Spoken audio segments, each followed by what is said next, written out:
temple of thy spirit. Let my spirit feel the warmth of your embrace. Let me be a holy habitation where your spirit is pleased to dwell. Oh Lord, I long to know your glory. We have been studying for the past 3 weeks on the four suppers of the Lord. पिछले कुछ हफ्तों से हम प्रभु के 4 भोज के बारे में अध्ययन करते आ रहे हैं, इस प्रोग्राम में देखते आ रहे हैं। The first supper we saw was the supper of salvation. और सबसे पहला भोज जो हमने देखा है वो तो उद्धार का भोज है। Jesus said that I stand at the door and knock. If anyone opens the door, I will come and sup with him and he with me. यीशु ने कहा, मैं द्वार पर खड़ा खटखटाता हूँ, अगर कोई मेरी आवाज़ सुनकर द्वार खोलता है तो मैं भीतर आऊँगा और उसके साथ भोजन करूँगा और वो मेरे साथ में भोजन करेगा। That is the first supper, the first supper of salvation. और ये तो पहला भोज है और ये तो उद्धार का भोज है। Everyone has to take part in this salvation. हर एक व्यक्ति को इस उद्धार के भोज में जुड़ जाना चाहिए। This supper is important for your future, for your life and for your hope for eternity. और ये जो भोज है ये तो आपके भविष्य के लिए, आपके जीवन के लिए, आपके पूरे भविष्य काल के लिए, अनंत काल की आशा के लिए बहुत ही जरूरी भोज है। Whoever doesn't take part in this supper will miss everything else. और जो भी इस भोज में नहीं जुड़ता है वो तो बाकी सारी बातों को खो देगा। And after this life, even you will never go to heaven. There will only be hell for you. और इस जीवन के बाद में आप कभी स्वर्ग में नहीं जाएंगे और आपके लिए तो केवल नरक ही रहेगा। But God loves you so much that He wants to have supper with you and give you salvation. परमेश्वर आपसे इतना प्रेम करता है कि उसने आपकी मदद की है और वो सच में आपको उद्धार देना चाहता है, वो उद्धार पाने में आपकी मदद करना चाहता है। He wants to save your life. वो आपके जीवन को बचाना चाहता है। It's not His will that you should go to hell. और ये उसकी इच्छा नहीं है कि आप नरक में जाए। But it's our choice what we do. और जो कुछ भी हम करते हैं ये तो हमारा चुनाव है। If you choose to open the heart of the door of your life and allow Jesus to come in. अगर आप ये चुनाव करते हैं कि अपने दिल के द्वार को खोले और यीशु मसीह को भीतर आने दे, If you give your life to Him, अगर आप अपना जीवन उसे दे देते हैं, then you will have salvation. You will take part in that first supper. तो आप निश्चय उद्धार पाएंगे और आप उस पहले भोज में भागी हो जाएंगे। And Jesus will fellowship with you. और यीशु आपके साथ में संगति करेगा। And He will become your God. और वो आपका परमेश्वर हो जाएगा। And He will guide you to the rest of your life. और वो आपके पूरे बाकी जीवन भर आपका मार्गदर्शन करता चला जाएगा। And those who take part in the first supper can now understand the meaning of the second supper. और जो पहले भोज में जुड़ जाते हैं वो अभी दूसरे भोज के अर्थ को समझ पाते हैं। And this supper is called the Lord's Supper, और इस भोज को प्रभु भोज कहा जाता है, where we remember the death and the suffering that Jesus endured for us. यहाँ पर हम यीशु मसीह ने हमारे लिए जिस मृत्यु का, जिस दुख का भाग उठाया है, उन बातों को समझ पाते हैं। The believers or the disciples of Jesus regularly meet together and they break bread and take part in the cup of grape juice. यीशु मसीह के जो विश्वासी हैं और जो चेले हैं वो नियमित रूप में एक साथ मिलते हैं और वो एक साथ में वहाँ पर रोटी तोड़ते हैं और एक साथ में मिलकर दाखरस पीते हैं। Some do it weekly, some do it monthly, but there is no fixed rule. और कोई इसे हफ्ते में एक बार करता है तो कोई महीने में एक बार करता है और इसके लिए कोई खास ऐसे निश्चित नियम नहीं बनाया गया है। Jesus said, as often as you do this, do it in remembrance of me. यीशु ने कहा, जब भी तुम इसे करते हो तो निश्चय इसे मेरे स्मरण में किया करो।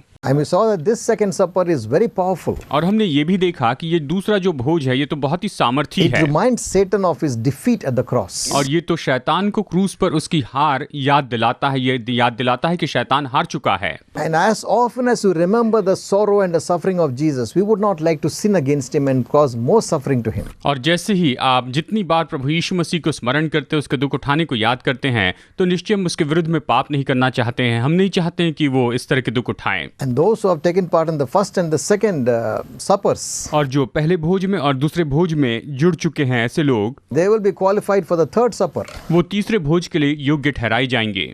And we saw that last week, the marriage supper of the Lamb. और हमने पिछले हफ्ते इसके बारे में देखा कि ये तो मेमने का विवाह का भोज है। And that is going to happen in future. और ये तो भविष्य में होने वाली ऐसी बात है। For all those who have been saved, who have received forgiveness of their sins, they will be in the marriage supper of the Lamb. जिन लोगों ने उद्धार पाया है, जिन लोगों ने अपने पापों की क्षमा पाई है, ऐसे लोग वहां पर उस मेमने के विवाह के भोज में होंगे। Not only saved, but also maintain the righteous deeds that they're supposed to do. और केवल उद्धार ही पाए हुए नहीं, लेकिन उन्होंने जो धार्मिकता के काम करने चाहिए वो भी करते आए हैं। Because we saw in Revelation 19, the white linen was the righteous deeds of the saints. हमने प्रकाशित वाक्य 19 में देखा कि ये जो सफेद मलमल का जो वस्त्र है, ये तो संतों को दिया गया ऐसा वस्त्र है।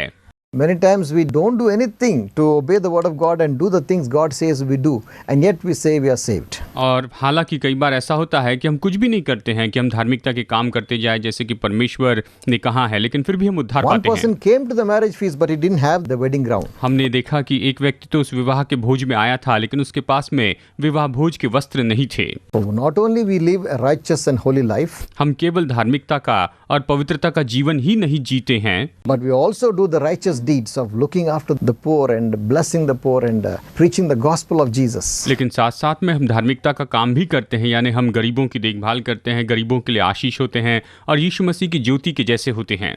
Using your money given to the gospel of Jesus Christ. अपने पैसों का उपयोग करते हैं और इसे यीशु मसीह के सुसमाचार के लिए देते जाते हैं। Being cheerful givers.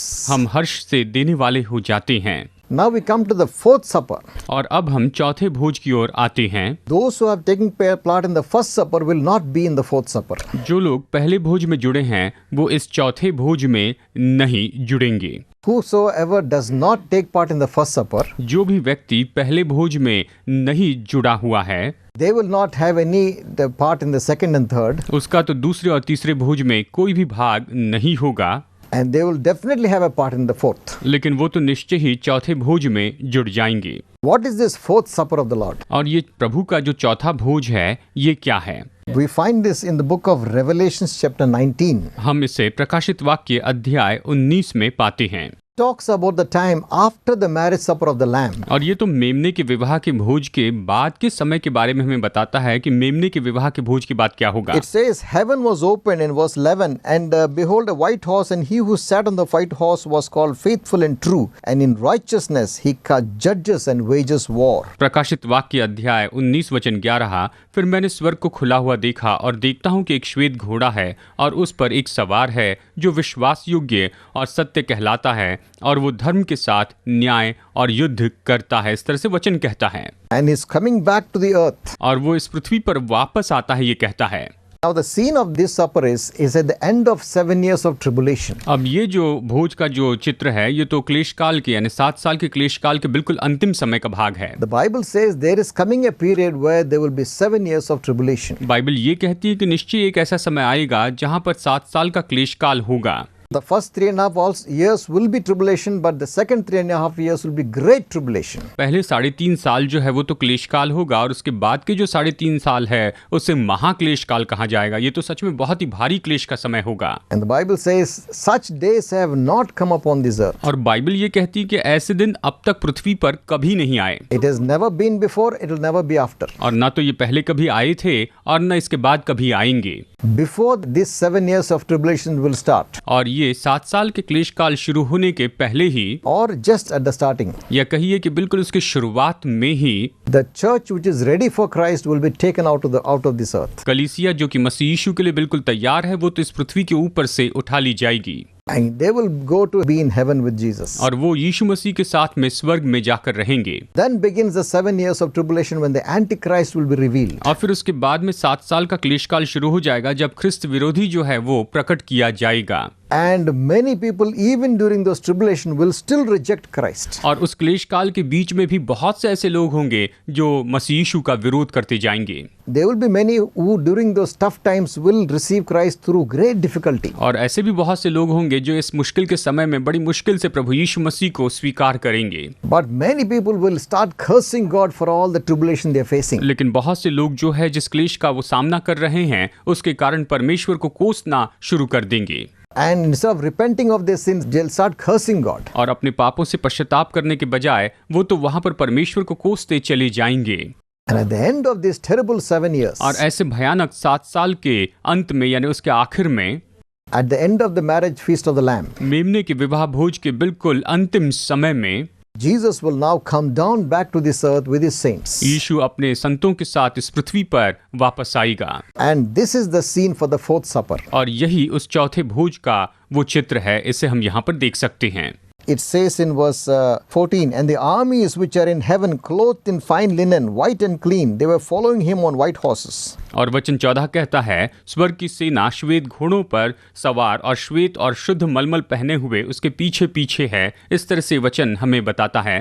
It says, and from his mouth comes a sharp sword, that with it he may strike down the nations, and he will rule them with a rod of iron, and he treads the winepress of the fierce wrath of God Almighty. जाति जाति को मारने के लिए उसके मुंह से एक चोखी तलवार निकलती है। वो लोहे का राजदंड लिए हुए उन पर राज्य करेगा और सर्वशक्तिमान परमेश्वर के भयानक प्रकोप की जलजलाहट की मदिरा के कुंड में दाख रौंदेगा। And verse 16, and on his robe and his thigh he has a name written, King of Kings and Lord of Lords. वचन 16, उसके वस्त्र और जांघ पर ये नाम लिखा है, राजाओं का राजा और प्रभुओं का प्रभु, ये नाम लिखा हुआ है। And it says, and I saw an angel standing in the sun, and he cried out with a loud voice, saying to all the birds which fly in the mid-heaven, come and assemble for the great supper of our God. ये कहता है, फिर मैंने एक स्वर्गदूत को सूर्य पर खड़े हुए देखा। उसने बड़े शब्द से पुकार कर आकाश के बीच में से उड़ने वाले सब पक्षियों से कहा, आओ परमेश्वर के बड़े भोज के लिए इकट्ठे हो जाओ। इस तरह से यहाँ पर वचन बताता है कि एक स्वर्गदूत ने सूर्य पर खड़े हुए उसने कहा कि आओ परमेश्वर के इस बड़े भोज में तुम जुड़ जाओ। So this angel was calling all the birds, come and eat the flesh of those kings and all the rich men, the mighty men of this earth. ये स्वर्गदूत पक्षियों को बुलाकर कह रहा था, जिससे तुम राजाओं का मांस और सरदारों का मांस और शक्तिमान पुरुषों का मांस और घोड़ों का और उनके सवारों का मांस। This fourth supper is a very terrible supper. ये जो चौथा भोज है, ये तो बहुत ही भयानक भोज है। It's a supper of the wrath of God. ये तो परमेश्वर के प्रकोप का, उसके क्रोध का भोज है। And it says that all the earth and the people came to make war with the Lord Jesus Christ and his army. और ये कहता है कि ये सभी लोग जो है अपनी पूरी सेना को लेकर प्रभु यीशु मसीह के साथ और उसकी सेना के साथ में युद्ध करने आए थे। How can they expect to win against God Almighty? और वो कैसे अपेक्षा कर सकते हैं कि सर्वशक्तिमान परमेश्वर के विरुद्ध में वो जय पाएंगे? But in their foolishness they come to fight. लेकिन अपनी मूर्खता में वो युद्ध करने के लिए आते हैं। And God will destroy them on that day. और परमेश्वर उस दिन उन्हें नाश कर देगा। That is the supper of his wrath. और ये तो निश्चय ही उसके क्रोध का भोज है। A person who has not taken the first supper of salvation जिस व्यक्ति ने उद्धार के उस पहले भोज को नहीं लिया, उसमें वो जुड़ा नहीं है, will definitely be in the fourth one. वो तो निश्चय इस चौथे भोज में जुड़ जाएगा ही। And he will face the wrath of Almighty God. और वो सर्वशक्तिमान परमेश्वर के क्रोध का सामना The करेंगे। Bible says, बाइबल ये कहती है, don't be deceived, God is not mocked. धोखा न खाओ, परमेश्वर ठट्टों में नहीं उड़ाया जाता है। Whatever you sow, you will reap. आप जो कुछ भी बोएंगे उसकी कटनी करेंगे। If you sow wickedness, you will reap corruption. अगर आप दुष्टता को बोएंगे तो निश्चय ही आप भ्रष्टता को पाएंगे। But if you sow righteousness, you will reap life everlasting. और अगर आप धार्मिकता में बोते चले जाएंगे तो आप अनंतकाल के जीवन को प्राप्त करते जाएंगे। Those people who have not taken the salvation that God has offered them, जिन लोगों ने उस उद्धार को नहीं लिया है जो कि परमेश्वर ने लोगों को दिया हुआ है, you will definitely end up in the fourth supper. You will miss the second and the third, but you will end up in the fourth. आप निश्चय चौथे भोज में जुड़ जाएंगे। आप दूसरे और तीसरे को तो चूक जाएंगे, लेकिन चौथे भाग में जुड़ जाएंगे। And you will face the wrath of God. और आप परमेश्वर के क्रोध का सामना करेंगे। That time you will not experience the mercy of God. और उस समय आप परमेश्वर की दया का अनुभव नहीं कर सकते हैं, नहीं पाएंगे। Now we have the time to experience God's mercy. और अभी ये समय है कि हम परमेश्वर की दया का अनुभव करें, उसे पाए। God has given us so much of time. परमेश्वर ने हमें इतना समय दिया है। We are living this life and we have given enough time and opportunity to accept Jesus Christ. हम इस जीवन को जी रहे हैं और हमारे पास में निश्चय इतना समय और मौका दिया गया है कि हम प्रभु यीशु मसीह को स्वीकार करें। God has been so gracious and so merciful. परमेश्वर तो हम पर बहुत ही अनुग्रहकारी और बहुत ही दयालु है।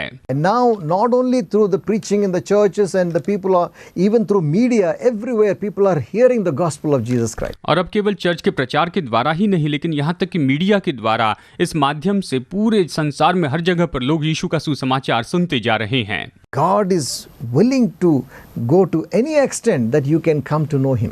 परमेश्वर किसी भी हद तक जाने के लिए तैयार है कि आप उसे जान पाए, आप उसे समझ पाए। He doesn't want you to be part in the fourth supper supper of the Lord. और वो ये नहीं चाहता है कि परमेश्वर का ये जो चौथा भोज है, इस भोज में आप जुड़ जाएं। But the choice is left to you. लेकिन चुनाव तो आप ही का है। God has done everything for us. परमेश्वर ने हमारे लिए सब कुछ किया है। All our sins have been paid for. हमारे सारे पाप उसके लिए दाम चुकाया गया है। Jesus paid the price for each of us. परमेश्वर ने हम में से हर एक के लिए दाम चुकाया है। But we have to choose. लेकिन हमें चुनाव करना है। Are we going to give our life to Him or not? क्या हम अपना जीवन परमेश्वर को सौंपेंगे या नहीं सौंपेंगे? If we do not take the right choice, अगर हम सही चुनाव नहीं करते हैं, if you come to the end of this life और अगर आपका जीवन यहाँ पर अंत होता है, without making the right choice, आपने अगर सही चुनाव नहीं किया है, there is no more chance after this. तो फिर उसके बाद में आपके लिए कोई मौका नहीं है। And one more thing is, और एक बात तो ये है, you never know how long you're going to live. आप कभी नहीं जानेंगे कि आप कब तक जीवित रहेंगे। Anything can happen any day. कभी भी कुछ भी हो सकता है।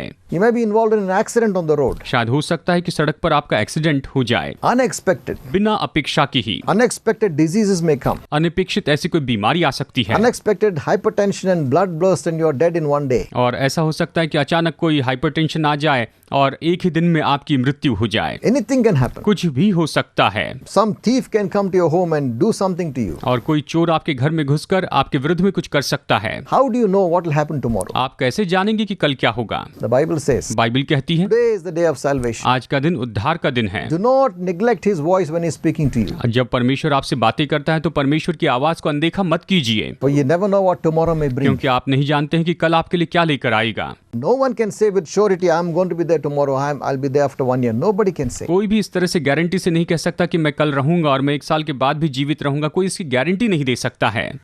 Just by boasting they'll say, but in the heart they know we never know what happens. घमंड से बस ऐसी वो कह तो देंगे, लेकिन अपने दिल में वो जानते हैं कि निश्चय कुछ भी हो सकता है। वो इस बात को समझते हैं। Everyone knows life is like a vapor. सब कोई जानता है कि हमारा जीवन जो है वो तो भाप के जैसे है, Appears for a little while and vanishes. कुछ समय के लिए वो प्रकट होती है और फिर बाद में गायब होती है। But you must make a decision while you have time. लेकिन जब आपके पास में समय है, आपको निर्णय लेना है। If you want to escape this final supper, अगर आप इस अंतिम भोज से बचना चाहते हैं, if you want to escape the wrath of God, अगर आप परमेश्वर के प्रकोप से बचना चाहते हैं, you must come to know Jesus Christ. तो आपको प्रभु यीशु मसीह को जानना ही होगा। You will not get a second chance. आपको दूसरा मौका नहीं मिलेगा। You won't come back to this life and live again and try once again. You will not get that chance. आपको ये मौका नहीं मिलेगा कि वापस इस जीवन में आए और इस जीवन को फिर से जिए। आपको ये मौका नहीं मिलेगा।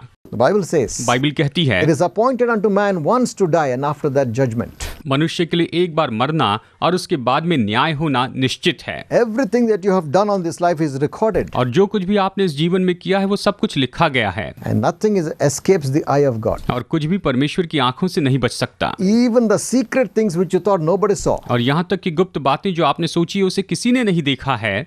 Even the innermost thoughts of your heart. और यहाँ तक कि आपके दिल के जो भीतरी जो विचार हैं, Totally hidden from everybody जो else. बाकी सभी लोगों से पूरी तरह से छिपे हैं। But in the sight of God, it's open like a book. लेकिन परमेश्वर की दृष्टि में वो एक किताब के जैसे खुले हुए हैं।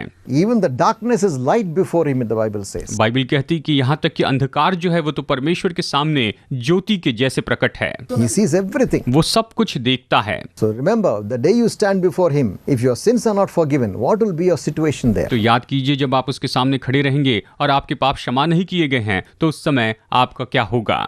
All the secret things of your life are being brought forth before God. What will be your condition? और जब आपके जीवन के सारे गुप्त पाप परमेश्वर के सामने प्रकट होंगे, दिखाए जाएंगे, तो उस समय आपकी दशा क्या होगी? And everyone there will see what you have done. और सब वहां पर देखेंगे कि आपने क्या किया है। Better to take the first supper and escape all this. अच्छा है कि हम पहले भोज को ले और इन सारी बातों से बच जाए। The supper of salvation, ये तो उद्धार का भोज है, which God offers you because of His love. परमेश्वर अपने प्रेम के कारण ये आपको देता है। But if you reject it, लेकिन अगर आप इसका इनकार करें, this fourth supper you will take part in it. तो आप इस चौथे भोज में जुड़ जाएंगे। It's not pleasant to talk about these things. और इन सारी बातों के बारे में बातें करना अच्छा नहीं। We like to talk about sweet messages. हम तो बहुत ही सुंदर मधुर संदेश देना चाहते हैं। Oh, God is so good. ओ परमेश्वर बहुत ही भला है, Oh, He'll always bless you. वो हमेशा आपको आशीष देगा। All your blessing is just around the corner. आपकी सारी आशीषें तो बस सामने ही रखी है। Oh, just a little more and you're blessed. बस थोड़ा सा आगे बढ़ो और आप आशीष पाएंगे। See, that's what we want to hear. हम ये सुनना चाहते हैं। Nobody wants to hear about the wrath of God. कोई भी परमेश्वर के क्रोध के बारे में सुनना नहीं चाहता है। Nobody wants to hear about this fourth supper of God. और कोई भी परमेश्वर के इस चौथे भोज के बारे में सुनना नहीं चाहता है। कोई भी इसे सुनने के लिए नहीं तैयार है। And I must tell what the Bible says. मुझे बताना है कि बाइबल क्या कहती है। The Bible says those who do not know the Lord their God will face the wrath of God. Bible ये कहती है कि जो अपने प्रभु परमेश्वर को नहीं जानते हैं वो परमेश्वर के क्रोध का सामना करेंगे। We like to see only the sweet side of God. हम परमेश्वर के केवल मधुर भाग को देखना चाहते हैं। Oh, so loving and so good. ओ वो तो बहुत ही प्रेमी है, वो तो बहुत ही भला है, Always willing to give blessings. हमेशा वो आशीष देने के लिए तैयार है, Always smiling and so happy. हमेशा वो मुस्कुराता है और बहुत ही खुश है। But you don't see the other side. लेकिन दूसरे पहलू को आप नहीं देखते हैं God is a consuming fire, the Bible says. कि बाइबल कहती है कि परमेश्वर तो भस्म करने वाली आग है। Serve him with reverential fear, the Bible says. Bible ये कहती है कि परमेश्वर का आदर करते हुए भय के साथ उसकी सेवा करें। Jesus said, don't fear the people who can just kill the body, but fear him who can kill the body and cast your soul into hell. यीशु ने कहा केवल जो तुम्हारे शरीर को नाश कर सकते हैं उनका भय न मानो, लेकिन तुम उसका भय मानो जो तुम्हारे शरीर को और तुम्हारी आत्मा को नाश कर सकता है, उसका तुम भय मानो। That is God Almighty. और वो तो सर्वशक्तिमान परमेश्वर है। Respect him. उसका आदर करते जाइए, Honor him. उसका सम्मान करते जाइए। He is a consuming fire. वो तो भस्म करने वाली आग है। He is a loving God. वो प्रेमी परमेश्वर है। So full of compassion. वो तो करुणा से इतना भरा है। So full of forgiveness. वो तो क्षमा से इतना भरा हुआ है। But those who reject it, लेकिन जो उसका इनकार करते हैं, those who insult him, जो उसका अपमान करते हैं, those who cast away his offer of salvation, और जो उसके उद्धार के उस ऑफर का इनकार करते हैं, ऐसे लोग will one day face the wrath of God. वो तो एक दिन परमेश्वर के क्रोध का सामना करेंगे। They will see the other side. वो तो इसके दूसरे पहलू को देखेंगे। See, if you don't meet him as a savior now, अगर आज आप उससे मिलते हैं जबकि वो उद्धारक है, you will meet him as a judge on that day. अगर नहीं मिलेंगे तो उस दिन आप उसको न्यायी के रूप में देखेंगे। And a judge who is absolute justice, he will never condone the wicked. और ये तो ऐसा न्यायी है जो कि बिल्कुल पूरी तरह से न्याय करेगा, वो दुष्टता को कभी किसी तरह से नहीं सहेगा। He won't wink at all the things you have done. और आपने जो कुछ भी किया उनको ऐसे अनदेखा नहीं करेगा। He will punish the ones who have broken his laws and who have not obeyed him. He will punish them. जिन लोगों ने उसकी व्यवस्था को तोड़ा, जिन लोगों ने उसकी व्यवस्था को नहीं माना, उन सारे लोगों को वो दंड देता चला जाएगा। It's a fearful thing to fall into the hands of living God. जीवित परमेश्वर के हाथ में पड़ना ये तो सच में बहुत ही भयानक बात है। Don't take it lightly. आप इससे हल्के रूप में मत लीजिए। God has given you so much of time परमेश्वर ने आपको इतना ज्यादा समय दिया है because He wants you to come to Him. क्योंकि वो चाहता है कि आप उसके पास में आए। Because of His great love, He has given you so much of time. उसने अपने बड़े प्रेम के कारण आपको इतना ज्यादा समय दिया है। Don't reject it. आप उससे इनकार मत कीजिए। Make a decision. आप एक निर्णय लीजिए। I want to be with Him. मैं तो उसके साथ में रहना चाहता हूँ। I don't want to be in that fourth supper. मैं उस चौथे भोज में जुड़ना नहीं चाहता हूँ। I don't want to face the wrath of God. मैं परमेश्वर के क्रोध का सामना नहीं करना चाहता। Make that decision. आप ये निर्णय लीजिए। While you have time, make a decision. जबकि आपके पास में समय है, आप निर्णय ले लीजिए। Every day is important. हर एक दिन महत्वपूर्ण है। Never know what happens tomorrow. हम कभी नहीं जानते कल क्या So if you होगा, have never done this before, और इसलिए आपने इसे पहले कभी नहीं किया है। and if you want to escape that fourth supper, अगर आप उस चौथे भोज से बचना चाहते हैं, which is the supper of this anger of God, जो कि परमेश्वर के क्रोध का ये भोज है, then make sure that you take a decision today. तो फिर आप निश्चित कर ले कि आज ही आप ये निर्णय लें। Take part in the first supper, आप पहले भोज में जुड़ जाइए, which is the supper of salvation. जो कि उद्धार का भोज है। It's a free gift God is giving you. ये तो परमेश्वर ने आपको मुफ्त का वरदान दिया है, It cost a heavy price. और इसके लिए परमेश्वर ने तो बहुत बड़ा दाम चुकाया It है। cost the life of His own Son, Jesus Christ. और उसने अपने खुद के पुत्र प्रभु यीशु मसीह का जीवन इस दाम के लिए दे दिया है। It was not cheap, और ये सस्ता नहीं है, very expensive. बहुत बहुत कीमती है। The righteous Son of God, sinless Son of God, became sin for us. परमेश्वर का धर्मी पुत्र जिसने कभी कोई पाप नहीं किया, वो हमारे लिए पाप बन गया। He paid with His own life for you and me. उसने आपके लिए और मेरे लिए अपने खुद की जान की कीमत चुकाई। Very expensive. बहुत ही कीमती है। Understand how much it cost Him. आप इस बात को समझ लीजिए कि इसके लिए उसे कितनी कीमत चुकानी पड़ी। Today, make a decision आज ही आप निर्णय लीजिए that I will open my heart and I invite Jesus into my life. कि मैं अपने दिल को खोलूंगा और अपने जीवन में प्रभु यीशु मसीह को न्योता दूंगा। Take part in that first supper, the supper of salvation, आप पहले भोज में जुड़ जाइए जो कि उद्धार का भोज है, and you will definitely escape the last one. और निश्चय आप उस अंतिम भोज से बच जाएंगे। The last one is the anger of God. और जो आखिरी भोज है वो तो परमेश्वर का प्रकोप है। You will escape escape the anger of God. आप परमेश्वर के उस क्रोध से बच जाएंगे। When you come to Jesus, you will receive the blessing of God. जब आप यीशु मसीह के पास में आएंगे तो आप परमेश्वर की आशीषों को पाएंगे। He will become your father. God the Father will become your own father. वो पिता परमेश्वर जो है वो तो आपका पिता हो जाएगा And you will become a child of the living God. और आप जीवित परमेश्वर की संतान हो जाएंगे। You can call him Abba Father. आप उससे अब्बा पिता कह सकते हैं। Why don't you make that step today? क्यों ना आज आप ये निर्णय ले लें And you can enter into that blessing of God. और आप परमेश्वर की आशीष में प्रवेश कर पाएंगे। If you want to escape the fourth supper, the anger of God, then pray with me now. अगर आप परमेश्वर के उस चौथे भोज यानी परमेश्वर के क्रोध से बचना चाहते हैं तो मेरे साथ में अभी प्रार्थना कीजिए And you can experience salvation, forgiveness of sins. और आप उद्धार और पापों की क्षमा का अनुभव कर पाएंगे।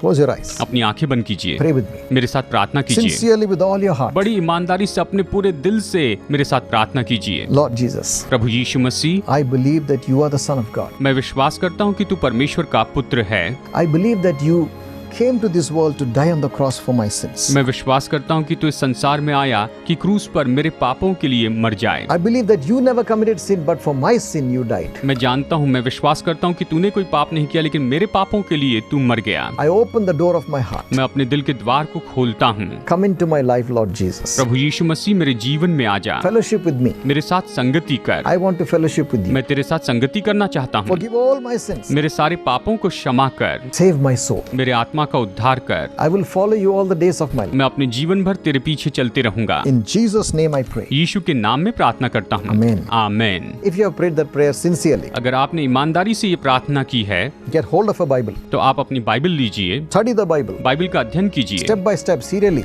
कदम ब कदम आप उसे क्रमानुसार पढ़िए, Understand the Word of God. परमेश्वर के वचन को समझते जाइए, Find a good fellowship, एक अच्छी संगति ढूंढिए, good church, एक अच्छा चर्च ढूंढिए, and join and become a member. आप उसमें जुड़कर उसके सदस्य हो जाइए, Meet with other believers. दूसरे विश्वासियों के साथ मिलिए। God will bless you. प्रभु आपको आशीष देगा You will grow day by day, और आप प्रतिदिन बढ़ते चले जाएंगे and you will miss out. You will escape the fourth supper of God, that is the anger of God. और आप परमेश्वर का जो चौथा भोज है यानी जो कि परमेश्वर का क्रोध है उससे बच जाएंगे। I will pray for you. मैं आपके लिए भी प्रार्थना करता Father हूँ। Lord, I pray for those who are watching me. पिता परमेश्वर, मैं हमारे सभी दर्शकों के लिए प्रार्थना करता हूँ। Heal the ones who are sick right now. प्रभु इस समय जो भी बीमार हैं उन सभी को तू चंगाई दे। I rebuke that sickness in Jesus' name. यीशु मसीह के नाम में इन सारी बीमारी को अभी मैं इस समय डांटता हूँ। I reach out and touch them in the name of Jesus. प्रभु यीशु मसीह के नाम में मैं इन्हें छू लेता हूँ And I release your healing into their body. और प्रभु इनके शरीर में मैं तेरी चंगाई को खोलता हूँ। I break every curse upon you. इनके ऊपर के हर एक श्रापों को मैं तोड़ता हूँ I command that spirit of infirmity to leave you now. और मैं आज्ञा देता हूँ कि बीमारी, कमजोरी की आत्मा भी इसी समय निकल कर चली जाए। In Jesus' name be healed. प्रभु यीशु मसीह के नाम में चंगे हो जाए। Amen. Amen. God bless you. प्रभु आपको आशीष दे। See you next week. अगले हफ्ते मुलाकात होगी।